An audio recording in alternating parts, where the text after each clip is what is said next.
दिल्ली की 7 सीटों पर 25 मई को छठे चरण में मतदान होगा। यानी अब दिल्ली में वोटिंग के लिए सिर्फ एक हफ्ते से ज्यादा का वक्त बचा है। 24 के रण में दिल्ली में क्या है समीकरण? दिल्ली की 7 सीटों पर किसका पलड़ा भारी है? किस सीट पर कौन किसको कड़ी टक्कर दे रहा है? दिल्ली की एक सीट का हम विश्लेषण करेंगे। इसी कड़ी में आज बात करेंगे दिल्ली की सबसे हाई प्रोफाइल लोकसभा सीट नई दिल्ली की। Clovia, happy is my super power.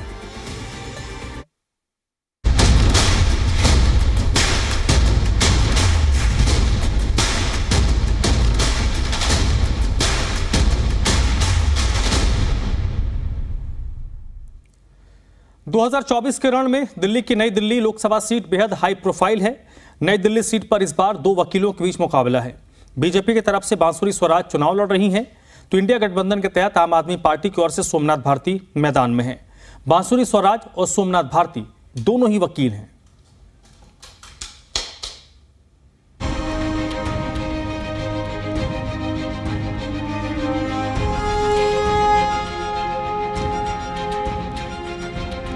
नई दिल्ली लोकसभा सीट पर 2024 की जंग बेहद दिलचस्प होने वाली है।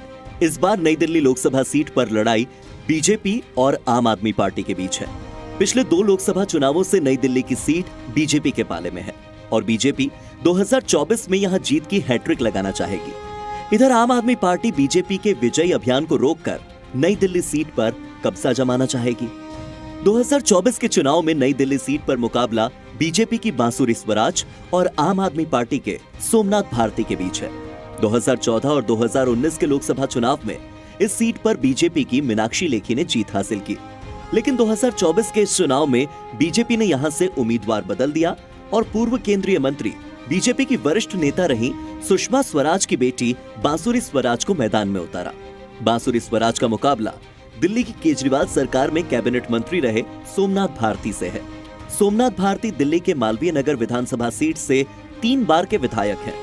सोमनाथ भारती के पास दिल्ली सरकार में काम करने का अनुभव है, जबकि बांसुरी स्वराज का ये पहला चुनाव है। संयोग से बांसुरी स्वराज और सोमनाथ भारती दोनों ही पेशे से वकील हैं। अब दोनों वकील जनता के बीच उतर तो गए हैं और जीत के लिए अपनी अपनी दलीलें दे रहे हैं। अपनी अपनी जीत को दोनों ही पक्का बता रहे हैं। जनता जनार्दन की आशीष देखकर मैं आपको कहूँ, मैं अभिभूत हूँ। कार्यकर्ताओं के उल्लास को देखकर मैं बहुत भावुक हूँ और मोदी जी की गारंटी जन जन तक पहुँचाने के लिए संकल्पित हूँ। एक विकसित भारत बनाने के लिए प्रतिबद्ध हूँ। परिणाम वही होगा, माँ भी जीती थी, मैं भी जीतूंगी। देखिए, ऐसा बाबा सोमनाथ का आशीर्वाद नरेंद्र मोदी जी के सिर पर है। सामने कोई भी सोमनाथ खड़े हो जाए, फर्क नहीं पड़ता। जेल के बदला वोट से जनता देना चाहती है और इस बार चुनाव कुछ और होगा। इस बार चुनाव का रंग कुछ और है। अब पार्टियों के अलायंसेज के संघर्ष से ऊपर उठ गया है।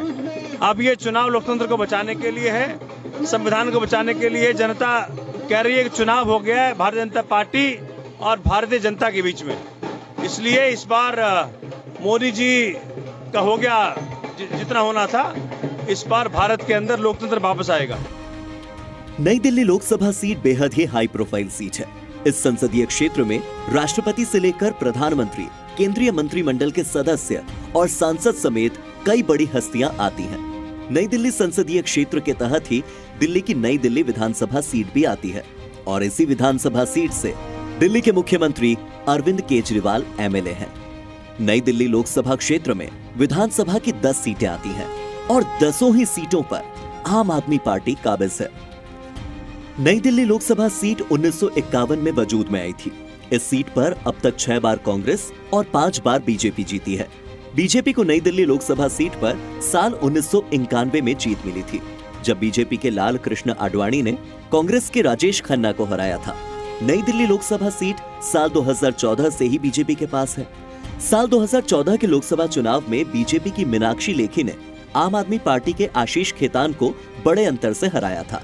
वहीं साल 2019 के लोकसभा चुनाव में बीजेपी ने फिर से मीनाक्षी लेखी को उतारा और मीनाक्षी लेखी ने 2019 में इस सीट पर कांग्रेस के अजय माकन को 2.5 लाख से भी ज्यादा वोटों के अंतर से हरा दिया। इससे पहले साल 2009 और साल 2004 के लोकसभा चुनाव में नई दिल्ली सीट पर कांग्रेस के अजय माकन जीते थे। नई दिल्ली लोकसभा सीट पर साल 2009 के चुनाव के नतीजों की बात करें तो 2009 में कांग्रेस के अजय माकन को 4,55,867 वोट मिले। दूसरे नंबर पर रहे बीजेपी के विजय गोयल को 2,68,058 वोट मिले। वोट परसेंट की बात करें तो कांग्रेस को 59.59% वोट मिले, जबकि बीजेपी को 35.04% वोट मिले। वहीं बहुजन समाज पार्टी को 2.92% वोट मिले। साल 2014 के लोकसभा चुनाव में बीजेपी की मीनाक्षी लेखी को 4,53,350 वोट मिले। इधर आम आदमी पार्टी के आशीष खेतान को 2,90,642 वोट, कांग्रेस के अजय माकन को 1,82,893 वोट मिले। वोट परसेंट की बात की जाए तो बीजेपी को 46.75% वोट मिला, आम आदमी पार्टी को 29.97% और कांग्रेस को 18.87% वोट मिला। फिर आते हैं साल 2019 पर, जब लोकसभा चुनाव में नई दिल्ली सीट से फिर से बीजेपी ने मीनाक्षी लेखी पर भरोसा जताया। मीनाक्षी लेखी ने 5,04,206 वोट हासिल करके जीत हासिल की। दूसरे नंबर पर रहे कांग्रेस के अजय माकन को 2,47,702 वोट मिले, जबकि आम आदमी पार्टी के ब्रजेश गोयल को 1,50,342 वोट मिले। वोट परसेंटेज देखें तो बीजेपी को 54.77% वोट मिला, कांग्रेस को 26.91% वोट मिला, जबकि आम आदमी पार्टी को 16.33% वोट मिला। दरअसल दिल्ली में कांग्रेस और आम आदमी पार्टी 2024 का लोकसभा चुनाव INDI गठबंधन के तहत लड़ रही है। दिल्ली की 7 लोकसभा सीटों में से आम आदमी पार्टी 4 सीटों और कांग्रेस 3 सीटों पर चुनाव लड़ रही है। नई दिल्ली लोकसभा सीट पर आम आदमी पार्टी चुनाव लड़ रही है और कांग्रेस आम आदमी पार्टी का समर्थन कर रही है। यानी कि नई दिल्ली सीट पर सीधी लड़ाई बीजेपी वर्सेस आम आदमी पार्टी के बीच है। ब्यूरो रिपोर्ट, जी मीडिया।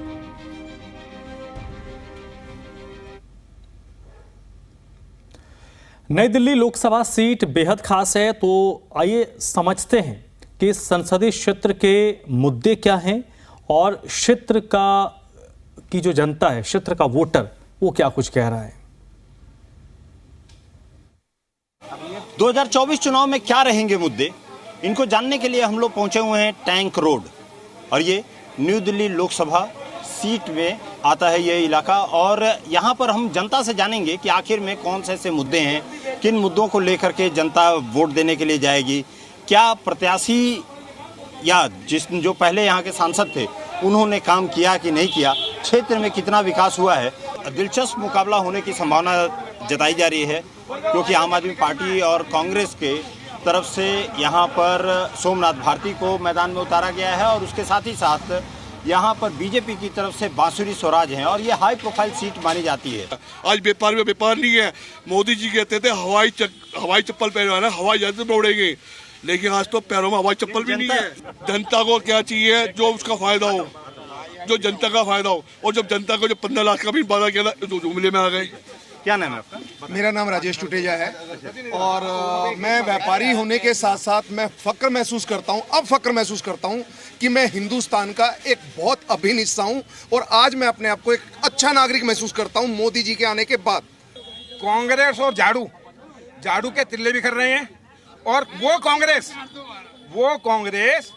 जो के एक उदाहरण सुना है कि अपने पैरों पे खुद कुल्हाड़ी मारना, वो अगर किसी ने किया है तो वो कांग्रेस ने किया है।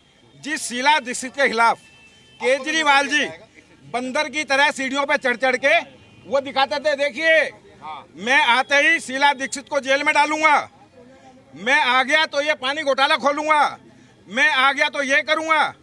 और सत्ता आते ही कांग्रेस से समझौता क्या हो गया कि तू मेरी बहन, मैं तेरा भाई। मैं एडवोकेट प्रशांत राजौरा, मैं बोलना चाहूंगा, अभी प्रधान जी ने देश की बात करी थी।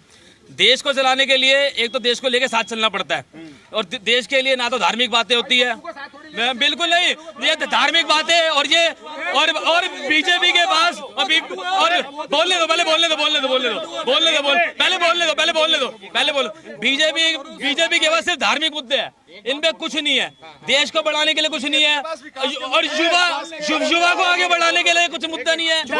मोदी जी हमारे प्रधानमंत्री बन के बैठे थे हैं जब तक उनको बैठे रहेंगे भाई अभी इलेक्शन होने दो अभी होने दो अभी हुए नहीं है जब होंगे ना पता लग जाएगी 40 बार नहीं होगा कभी पता लगे 40 बार इन्होंने ना 40 बार नहीं होगा जितनी पार्टी है सब मुसलमान करती है कौन सी पार्टी जो हिंदू करती है हम अपने धर्म के नहीं हो सकते क्या सबको मुसलमान चाहिए हिंदू नहीं चाहिए वोट चाहिए मुसलमान का है हिंदुओं का वोट चाहिए मगर हमारे हिंदुओं के लिए कोई बात नहीं करता कोई पार्टी सबको मुसलमान के अंदर आता है हिंदू हमको हिंदुस्तान में नहीं रहते क्या इस देश में नहीं रहते क्या हमारा कोई हक नहीं है इस देश में। आपसे क्योंकि बहुत देर से बात नहीं हो पाई ये बताइए कौन पहलवान भारी है?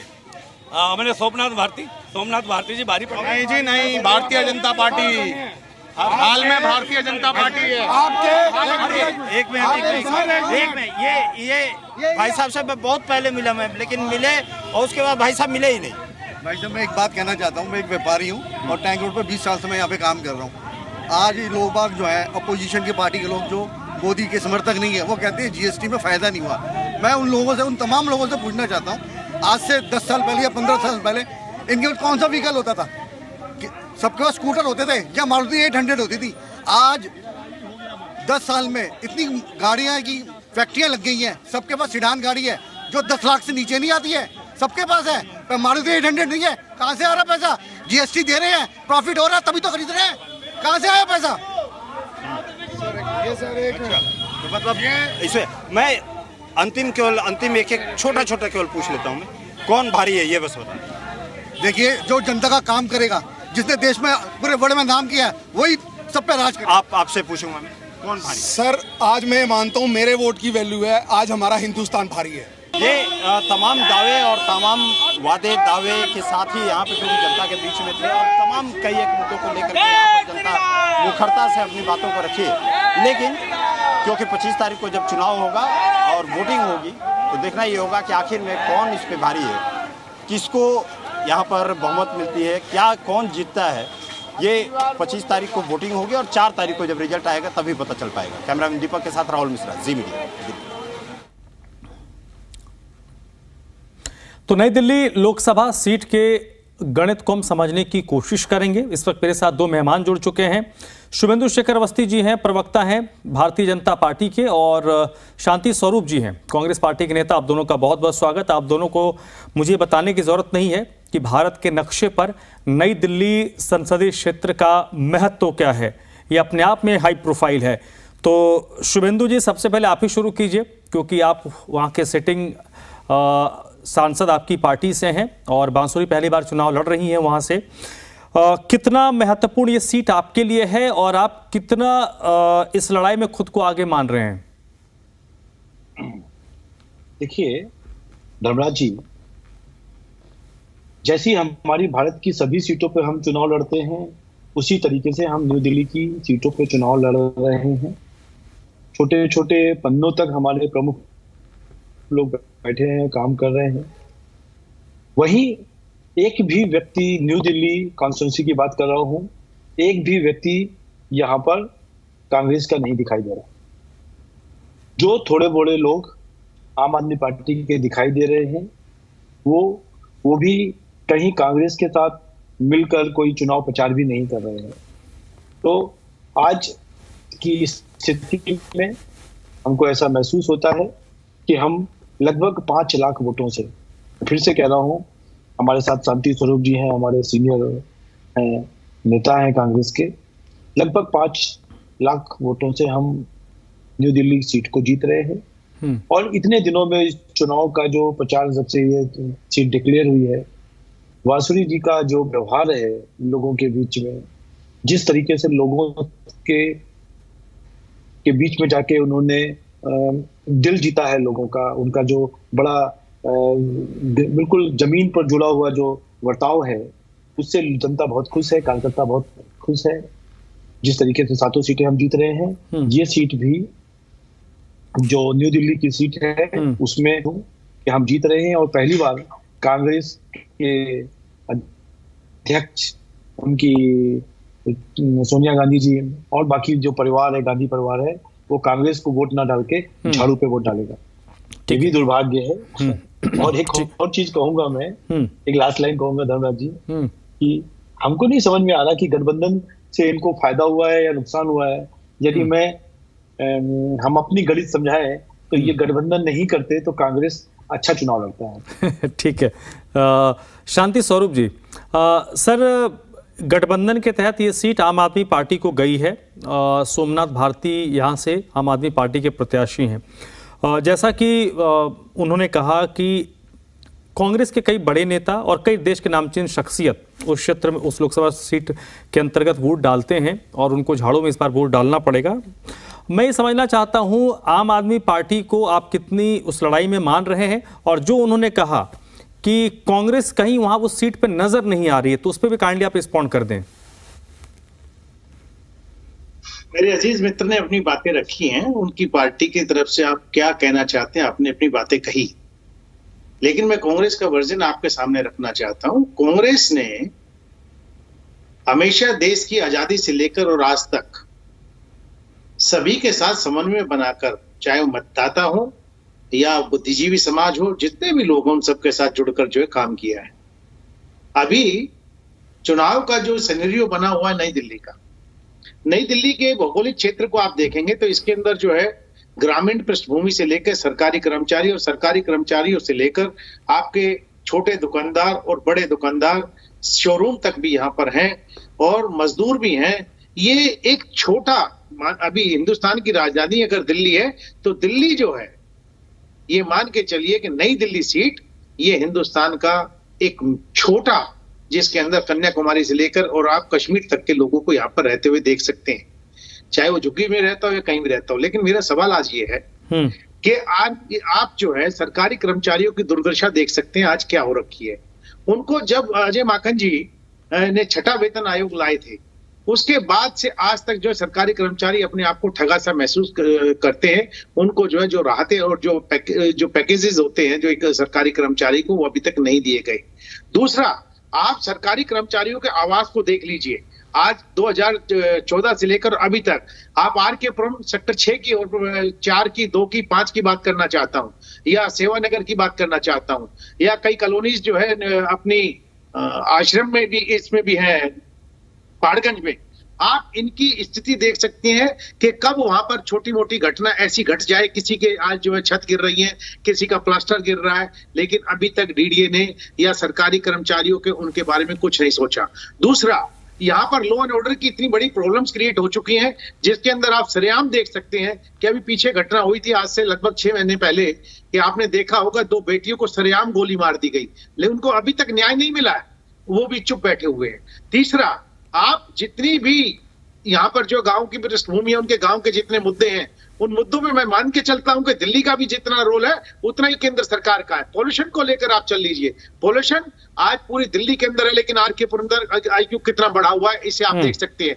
पॉल्यूशन को भी खत्म करने का अगर जिम्मेदारी है तो केंद्र की भी है और दिल्ली की भी है, दोनों को मिलजुल कर जो है इस पे काम करना चाहिए। लेकिन केंद्र सरकार जो है बातें स्टेट पे डाल रही है, तो ये गलत है। मेरा कहने का मतलब ये है कि आज जिन परिस्थितियों में चुनाव हो रहा है उनके अंदर, क्योंकि नई दिल्ली एक ऐसी सीट है जिसके अंदर जो जंतर मंतर भी आता है। जंतर मंतर पर आपने देखा होगा कितनी सारी शख्सियतें हैं जो आकर अपने अपने मुद्दों पे यहाँ बात करते हैं, लेकिन उन मुद्दों पे कोई चर्चा जो है आज, चाहे वो पहलवान बेटियां हो या कोई अन्य प्रकार के लोग हों, उन पर अभी तक इनकी पार्टी की तरफ से कोई नहीं आया। आज नई दिल्ली सीट का हार इनकी बता रहा हूं क्यों हो रही है, क्योंकि देखिए मीनाक्षी लेखी जी यहाँ सर जो है ना केवल एक सांसद थी, वो दिल्ली के एक मंत्री भी थी। उस मंत्री ने को हटाकर आपने जो है एक नए उम्मीदवार को यहाँ लेके आए हो। क्यों हटाया गया ये इनकी पार्टी जानती होगी, लेकिन यहाँ के मतदाता के सामने उनका उदासीन रवैया रहा। और मैं कहना चाहता हूं कि उन्होंने जिस तरीके से पार्लियामेंट के अंदर धमकी देकर ये बात कही थी कि देखिए आपके घर ईडी आ जाएगी, धमकियां थी। इसी तरीके से जब बारिश आ रही थी और धरने पर बेटियां बैठी हुई थी, जब इनसे जो है पहलवान बेटियों के संदर्भ में बात किया गया तो मीनाक्षी लेखी भाग रही थी। तो आज भागी हुई मीनाक्षी लेखी को आपने जो है हटाकर यहाँ पर, ठीक है शांति स्वरूप जी, ठीक है, बहुत ज्यादा उसको वो नहीं करते हैं, एक्सप्लोर नहीं करते हैं। शुभेंदु जी, क्या आप ये मानते हैं कि नई दिल्ली में जो लड़ाई है वो 2 चेहरों के बीच भी हो रही है, क्योंकि देखिए मोदी साहब का नाम तो भारतीय जनता पार्टी के साथ जुड़ा हुआ है, इंडिया गठबंधन की तरफ से अभी कोई चेहरा तो नहीं है कि अगर भविष्य में ऐसी कोई हाइपोथेटिकल बात है कि अगर कभी सरकार बनने की स्थिति में आती है तो उनका कौन चेहरा होगा। लोगों के बीच एक वो भी पहलू है कि एक तरफ बांसुरी स्वराज है, एक तरफ आम आदमी पार्टी के सोमनाथ भारती हैं, तो आप ये चाहेंगे कि उस चेहरे के आधार पर भी लोग वोट करें? बिल्कुल, श्री स्वराज जी और उससे पहले उनकी माँ सुषमा जी का बड़ा प्यार रहा है दिल्ली और दिल्ली के वासियों से, और इसीलिए मैं कहता हूं हर बार कि सोमनाथ भारती और जो चेहरे को यदि हम कंपैरिजन करें, सोमनाथ भारती जी का चेहरा और एक बांसुरी स्वराज जी का चेहरा, तो ये बांसुरी स्वराज जी का चेहरा एक बड़ा जाना पहचाना एक पुराना चेहरा है। वहीं सोमनाथ भारती जी के ऊपर बहुत सारी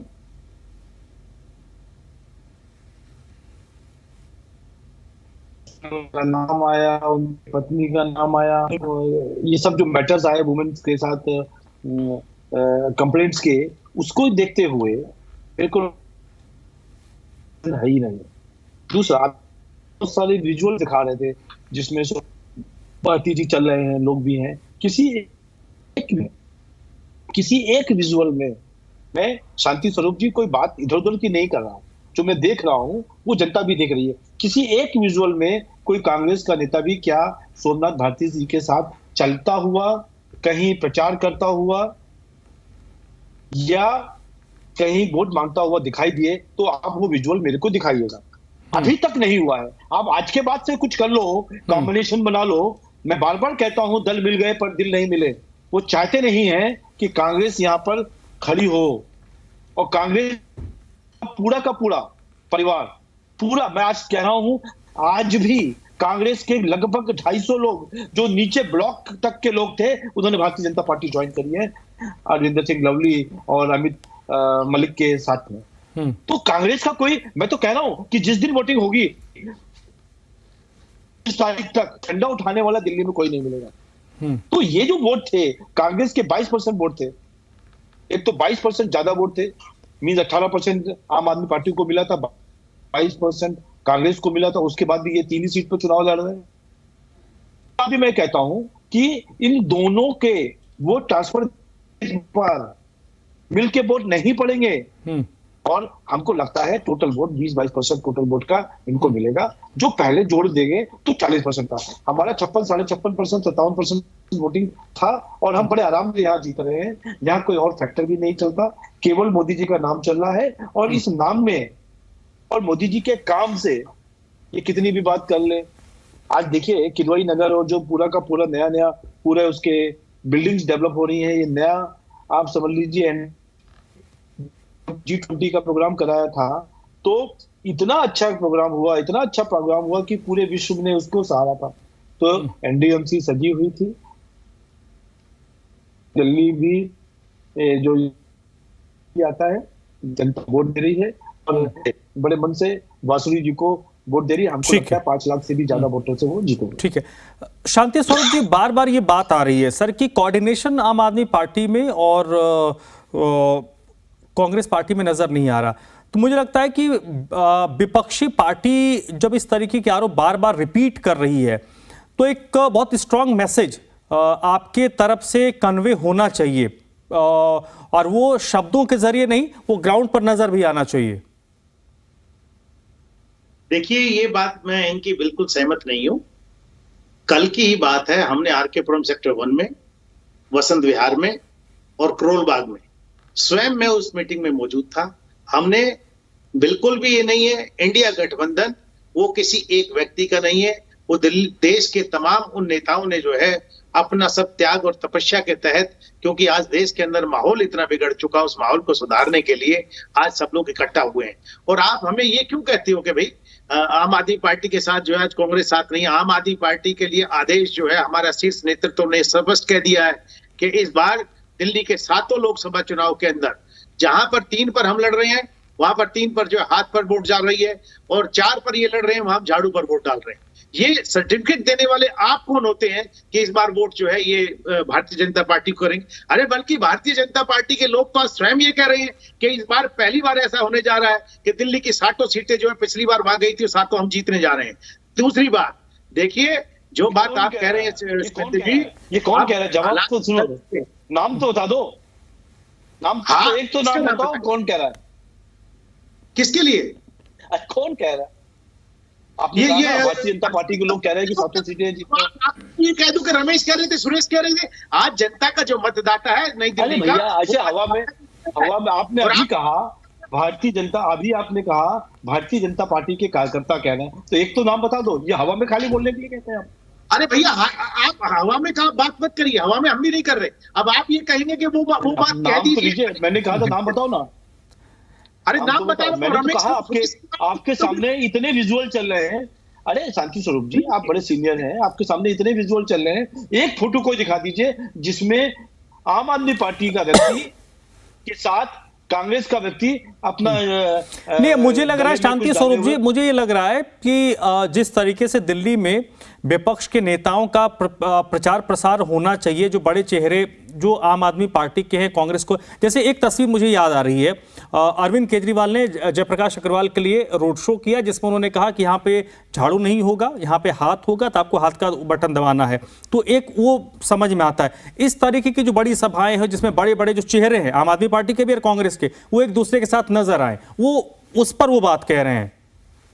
देखिए अभी रोड शो भी हुए हैं और सब लोगों के बीच में नेता जाकर अपनी बात भी रख रहे हैं।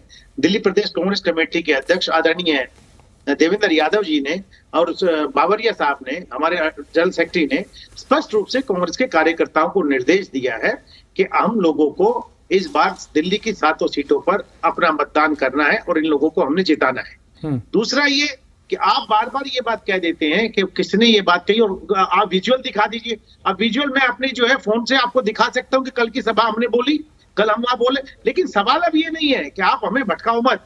हम जा रहे हैं इस समय जो है इंडिया गठबंधन के लोग मजबूती से जो है चुनाव लड़ रहे हैं और देश इस बार चुनाव हम नहीं लड़ रहे हैं। ठीक है, इस बार जनता ने चुनाव वोट देने के लिए स्पष्ट कर दिया है कि मतदाता ही इस बार जो है वो तय कर चुका है कि हमने बदलाव लाना है। चलिए, नई दिल्ली की मतदाता ही 25 तारीख को तय करेगी कि कौन किसके साथ खड़ा है। बहुत बहुत शुक्रिया शुभेंदु जी आपका। शांति स्वरूप जी बहुत बहुत शुक्रिया सर हमसे बातचीत करने के लिए।